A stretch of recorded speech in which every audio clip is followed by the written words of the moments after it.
Hello all and welcome to our daily news show, The Big Story, where we talk about the hottest topics of today right in the heart of the newsroom. I'm Kimberly coming to you live from the Straits Times, and we are streaming on YouTube and Facebook, so do leave us a comment, like and share it with your friends, as well as hit the bell to be told whenever we go live. I'll be joined by a couple of my newsroom colleagues today to talk about what got you talking today. Our first story: Singapore topped the world in life expectancy in 2017 with an expected lifespan at birth of 84.8 years, surging ahead of traditional chart topper Japan, and also enjoys the longest span of living in good health. But there has also been a rise in the number of unhealthy years that people live here. With me to talk about this is Salma, our senior health correspondent. Hello. Hello. So why are Singaporeans living longer? Well, actually, Kimberly, we've been living longer since independence. Every decade, we live 3 years longer. Wow. So, absolutely. So, I think in 1965, our life expectancy was only 65 years. Okay. So we are now living at least 30 years longer. Wow. Okay, initially it was due to sanitation, better, fewer infectious diseases and things like that.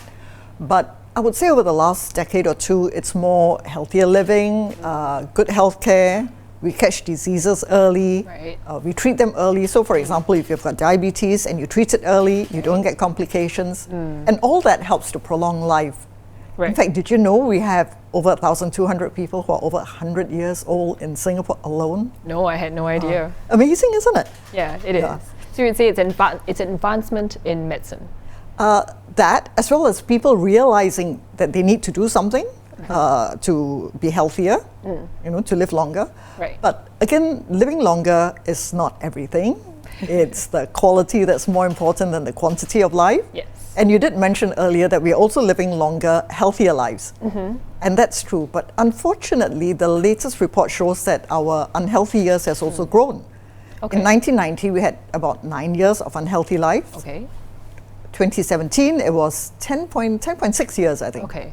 So we're living longer unhealthy. So Yeah, that's can we talk a little bit about that? Why is that happening? well, part of the reason is also healthcare. The same thing that's keeping us living longer is keeping us living unhealthy longer. So we don't die off as quickly.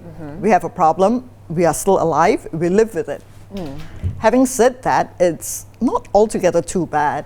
I spoke to Professor Chia Kee Sing from the Salisbury Hawk School of Public Health, and he was telling me that nowadays, a lot of us can live with poor health. Okay. So long as you're not paralyzed or something. So if you can't walk, if your knees hurt, you can go and get knee replacement. Grin and bear it. Right, yeah. No, you don't grin and bear it. You get knee replacement, Okay. and then you can walk again. Frown and bear it, right? Or if you're weak, all these personal mobility devices. Right.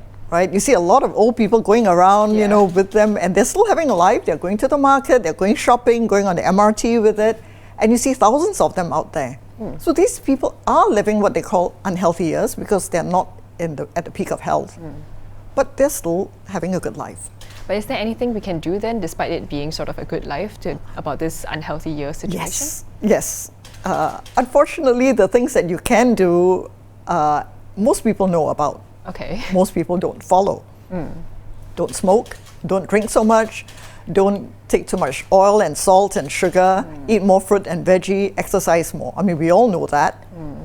To be honest, I didn't have a very healthy lunch today, but we try to make up, So if you do all that, if you exercise, you eat healthily, chances are you will have less problems in the long run. Yeah, and therefore you may then live longer and more years of healthy life. So earlier on, we've put up a lot of charts and figures and stuff like that. So if you would like a better look at those charts and figures, do look at Salma's article on our website. That's www.straitstimes.com.